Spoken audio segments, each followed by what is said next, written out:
ገባ ነገር አለ ይሰውዬ ማለት ነው ከሱ በፊት የተንጫጩ የፎከሩ ሰዎችም የትም አልደረሱም ከሱ በፊት ጋዳፊ ተንጫጭቷል ፎክሯል ከሱ በፊት ሰዳም ሁሴን ተንጫጭቷል ፎክሯል በጣም ብዙ ሌሎች አምባገነኖች መንግስቱ ኃይለ ማርያም በኢትዮጵያ ያለ ጡንቻ ያላስብም በጡንቻዬ ካልሆነ አይሰራም ገስዋት አብይ አህመድ አንድ ነገር ልንገርክ ይሄ የነጋዳፊ ዘመን አይደለም ዓለም ጨለማ ውስጥ በነበረችበት ሰዓት የነበረው ጊዜ አይደለም ስለ ከተማው ውጊያ ነው ያወራው ምሽግ ይዞ እንድጠበጥባችሁ እናደርጋችኋለን ከተማ ውስጥ ምሽግ ይዞ ያንተን ጦር አንድ በአንድ እንድጠበጥባቸው እናደርጋለን ገባ ከተማ ውስጥ ምሽግ ይዞ ስለ ከተማው ውጊያ ነው ያወራው ወይም ደግሞ አርበን ዋር ስለሱ ነው ያወራው ስለ ጦርነት የታባታ ታቃለህ አንተ ወሰኽ የታባቱ ወቅት ታቃለህ ሬዲዮ ተሸክመ ከኮማንደር ጀርባ መሮጥ የኮማንደር ካልሲ ማጠብ ነው ያንተ ስራ የነበረው ጫማ መጥረግ ነው የነበረው ያንተ ስራ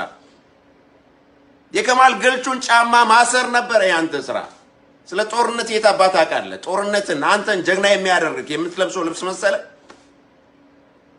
አንተን ወንድ የሚያደርግህ የምትለብሰው ልብስ አይደለም ሲጀምር አንተ እኮ የለበስከው ልብስ ራሱ የጦርክ ልብስ አይደለም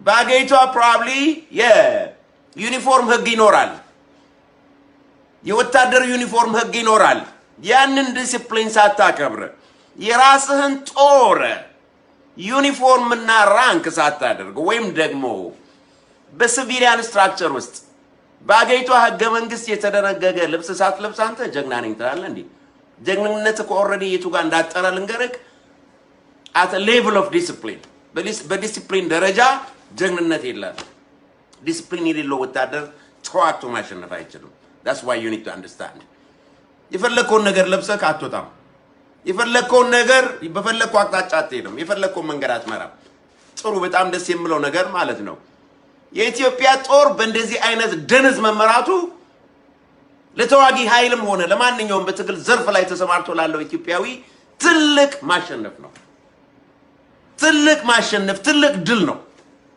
በእንደዚህ ደንቆሮ እየተመራች መሆኗ ማለት ነው ያገይቷ ጦር you know why እንኳን ጦር ፍየል መምራት የማይችል ጭንቅላት ነው ያለው አብይ አህመድ ሶስት ፍየሎችን መምራት የማይችል ጭንቅላት ነው ያለው አብይ አንተ ጎንበስ ይያልክ የሰው ጉልበት ሳም አብይ አንተ የሰው አንገት ስር እየተደፋ ቀለበት አጥልቅ አንተ ወንድ ተብለህ ሆነ ራሱ አልተፈጠርክም ማለት ነው ወተን ሞት አስቦካለ እንዴ በጣም ተሳስተሃል በጦርና በጋሻ ዘመን አይደለም ያለ ነው you need to understand አንተ ከታጠቅከው በላይ አንተን የሚቃወሙ ሰዎች በቀላሉ አንተ ማጥቃት የምትችሉ መሳሪያዎች መታጠቅ ይችላሉ urban war ወይም ደግሞ የከተማ ውጊያን ማንን ለማስተማር ነው አንተ ፈሳም የትኛው የከተማ ወይም ደግሞ urban warfare ተዋክተህ ታውቃለህ የትኛው ጎሬላ ጋር ተዋክተህ ታውቃለህ ከናንተ ይልቅ የደርግ ወታደሮች መፎከር ይችላሉ በነገራችን ላይ ማለት ነው ምክንያቱም ህዋትና ሻቢያን 17 ዓመት ሙሉ ሲዋጉ ነበር በህዋት ዘመን ከተፈጠሩ እንደና አብይ አህመድ ካሉ ባዶዎች ይልቅ ህዋት መፎከር ትችላለች because they fought guerrilla warfare and urban warfare የከተማ ውጊያንም ተዋግቷል የጎሬላ ወይም ደግሞ ጫካ ለጫካ የሽምቅ ውጊያን ተዋግቷል ይሄ የትኛውን ጦርነት አይተ ነው የምትፎክረው ነገርኝ እስቲ 120,000 ወጣት የረገፈበትን የኢትዮጵያ ጦርነት የባድሜ ጦርነት ነው የምትነግረን እዛ ላይ ጀግንነት በዚያ ሰዓት አንተ እኮ ሬዲዮ ተሸክመ ኋላ ትሮጥ ነበር እንጂ ፊት ለፊት ተዋግተህ እኮ አንተ አታውቅም በየትኛው ነው ህዝብን የምታስቦካው ያልታጠቀ ሲቪሊያን ወጥቶ ስለመብቱ ሲጠይቅ በመሳሪያ ነው መልሰው በእንድነው መልሰው let me fucking tell you something አንተ ይህንን ትግል ወደ መሳሪያ ትግል ከቀየርከው ማለት ነው ያንተን ጦር ራሱ ስናሰለጥን የነበርን ሰዎች ነን እዚህ ጋር ያለ ነው ያንተን ኮማንዶዎች ማለት ነው let me fucking tell you something አንድ ሰው 30 እና 40 ጦርን እንዲያጠፋ ማድረግ እንችላለን ጦርነት ከፈለክ ሰላማዊ ሰዎች ላይ መተኮስ ከሆነ ያንተ ፍላጎት በሰላማዊ መንገድ ወጥቶ አምባገነን ስርዓትን የሚቃወሙ ሰዎች ላይ ተኩሼ ገድዬ አሸንፋለሁ ብለህ ከሆነ የምታስበው ማለት ነው I swear to God እኔ አንድ ነገር ልንገርህ ፌስቡክ ላይ እንደምንጫጩ በጥራቃ ባዶዎች እንዳልመስልክ ነው። ብዙን እንደም አንድ እንዳልመስልክ እንደዚህ ያለን ሰዎች በ3 ወር ውስጥ ያለ መሳሪያ ድምጽ አንተን ከምድር ገጽ ላይ ሊያጠፉ የሚችሉ ጦር ወይም ደግሞ ኃይልን አሰልጥነን ማውጣት እንችላለን። ያለ መሳሪያ ከተማ ውስጥ ገብቶ የሚዋጉትን ያንተን ጦር በያለበት ሲጥ የሚያደርጉትን ያንተን እነዚያን ጽድግር መከላከያም በለው ሰላማዊ ሰዎች ላይ የምተኩሱ ህሊና ቢሶችን በያሉበት ቦታ ወስደን ሲጥ ማድረግ የምትችል ጦር በአጭር ጊዜ ውስጥ አሰልጥነን ማውጣት እንችላለን። እንዳውም ካሁን በኋላ የሰላማዊ ትግሉ በርዝ ራሳችሁ ዘግታችሁታል። ጫካ የሚገባ ጦር የለም ካሁን በኋላ። if you calling the war to the city ወደ ከተማው መሃል ከሆነ አንተ ጦርነቱን እየጠራ ያለው የከተማ መሃል ጦርነት ምን እንደመስል እናሳያለን። 7 ሜትር ጠበንጃ ተሸክመ እየዞርክ በሱ በዚያ በጠበንጃ ሰደፍ ነው እየተመታምስ ሞቶ አይደለም በጥይት ያለ መሳሪያ ድምጽ ነው የምታልቁት። ገባረል በሰላማዊ መንገድ ወጥቶ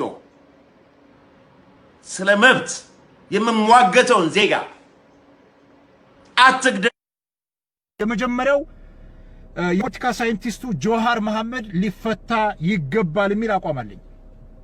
ጆሃር መሐመድ ሊፈታ ይገባል። የተከሰሰበት ወንጀል አሁን የተከሰሰበት 86 ሰዎችን ሙት በመግደል ብሎ ነው አቃቤ ሕግ ባለፈው ፖሊስና አቃቤ ሕግ የተናገረው። ይሄንን ጉዳይ ደግሞ እሱ ከዚህ በፊት አጣሪ ኮሚሽን ተቋቁሞ ይጣራ እያለ እየተናገረ መንግስት ዝም ካለ በኋላ እሱን አስሯል፣ ባልደረቦቹንም አስሯል። ስለዚህ እሱም ባልደረቦቹም በአስቸኳይ ሊፈቱ ይገባል። ለሀገሪቱ እስር ለሀገሪቱ ወከባ አይጠቅማትም። የባስ ቤንዚንና እሳት መጨመርና መጫር ካልሆነ በስተቀር መንግስትን እሰር ውቃ ያዘው ፍለጠው በለው ምናምን እያላችሁ መንግስትን የምትደግፉ ካድሬዎች እናንተ አበላችሁን ወይም ደግሞ ገንዘባችሁን ጠቅማችሁ ሲመለከቱ በጎን ሀገር እየፈረሰ ነው። ምናልባት እናንተ ነገ ከነገ ወዲያ ያጠራቀማችሁን ገንዘብ ይዛችሁ ሸሽታችሁ ወደ ውጭ ሄዳችሁ ለመኖር ከሆነ የምትፈልጉት አይሳካላችሁም። ትላንት ዛሬ አይደለም። ስለዚህ እኔ የምለው የማምንበት መንግስት ፖለቲካዊ መፍትሄ ሊፈልግ ይገባዋል። ፖለቲካዊ መፍትሄ ሊፈልግለት ይገባል።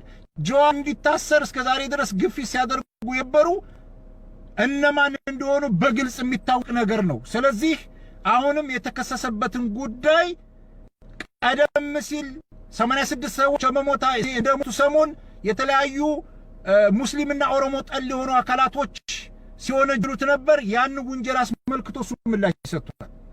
መረጃዎች አሉ። እነዛ መረጃዎች ሊታዩ ይገባል ማለት ነው።